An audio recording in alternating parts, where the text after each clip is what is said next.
Never translate in your head again. That habit is exactly what's keeping you from sounding fluent. A crisis negotiator trained their brain to skip that step entirely under life or death pressure, and you can steal the exact method.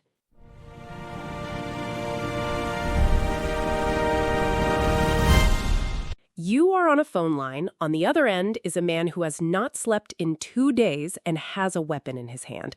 Every single word you choose in the next 10 seconds could determine whether he puts that weapon down or not. And here is the part that should scare you and excite you at the same time. That negotiator is very often working in a second language. No time to translate, no time to pause and think, how do I say this in English? The gap between the thought and the word has to disappear completely. Today we are talking about what I like to call the hostage negotiator method. It is a real phenomenon. It is backed by real neuroscience. And by the end of this episode, you are going to have 2 exercises you can do in your car, in your kitchen, anywhere, that train your brain to close that translation gap. Let's get into it. So let's set the scene properly. Crisis negotiation is one of those professions where language is not decoration, it is the entire tool. If you fumble a sentence during a business meeting, that is embarrassing. If you fumble a sentence during a hostage negotiation, someone can die. Right, and this is where it gets interesting for us as language learners. There are documented cases of negotiators working international kidnapping and crisis cases who had to operate in English as a second language in real time, with zero room for mental translation. Not because they were naturally gifted, but because the job forced them into it.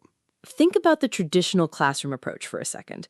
You learn a grammar rule, you practice it in worksheets, maybe 6 months later you can use it in a slow, careful sentence. That is a normal timeline for language acquisition, and there is nothing wrong with it. But a negotiator does not get 6 months. They get 6 seconds. And somehow, under that pressure, the brain finds a way to produce fluent, persuasive, and emotionally precise language almost instantly. So the question we want to answer today is, what is actually happening in the brain during that process, and can we borrow even a small piece of it for ourselves without the actual life or death stakes? Please, no life or death stakes for our listeners. Just fluency.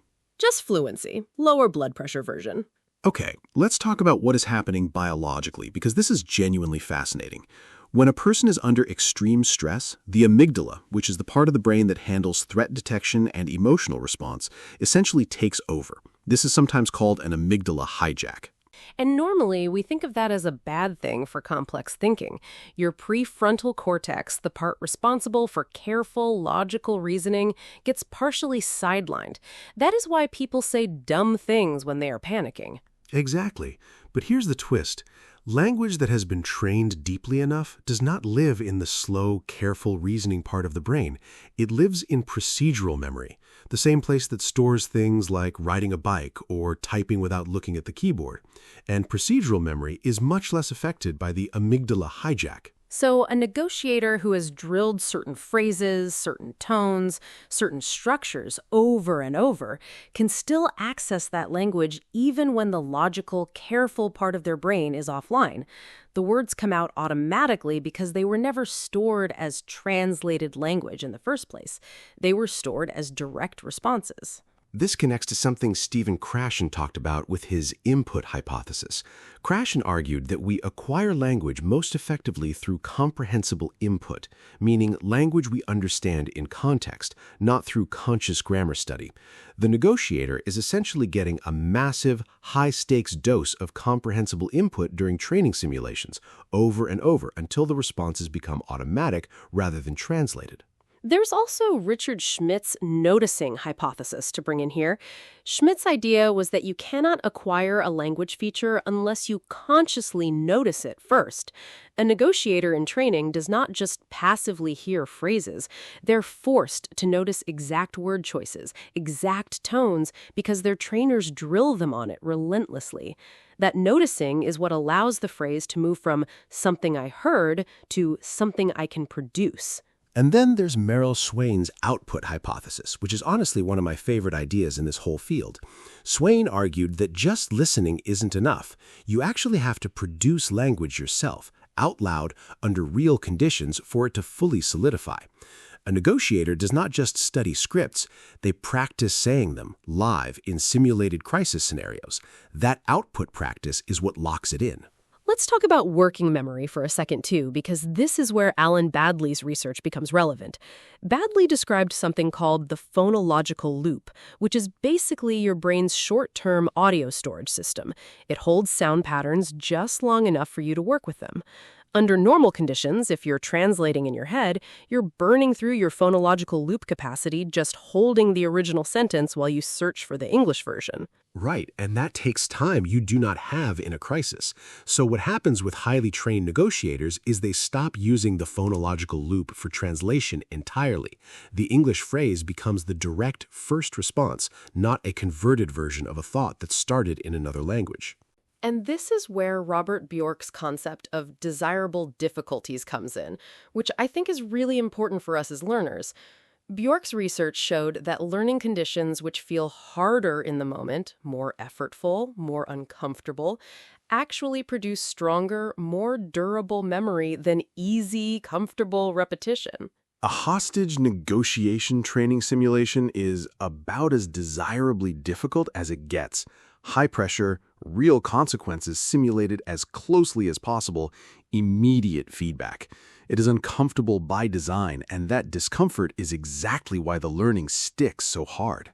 So to summarize the science part before we move into the actual system, deep pressure training, combined with real production, not just listening, combined with consciously noticing exact phrasing, builds language that lives in automatic procedural memory instead of slow translated memory. That is the entire secret. It is not magic. It is just a very intense, very specific training method.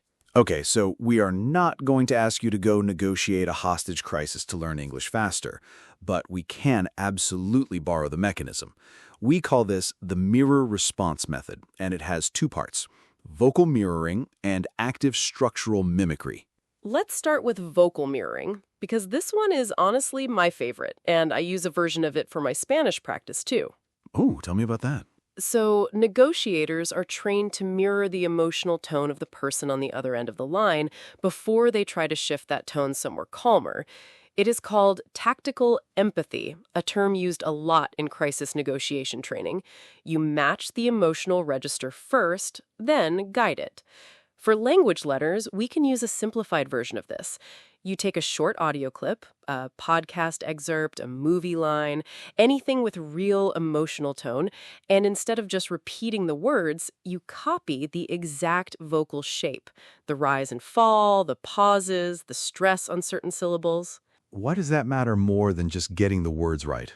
Because tone and rhythm are processed by a different part of the brain than vocabulary.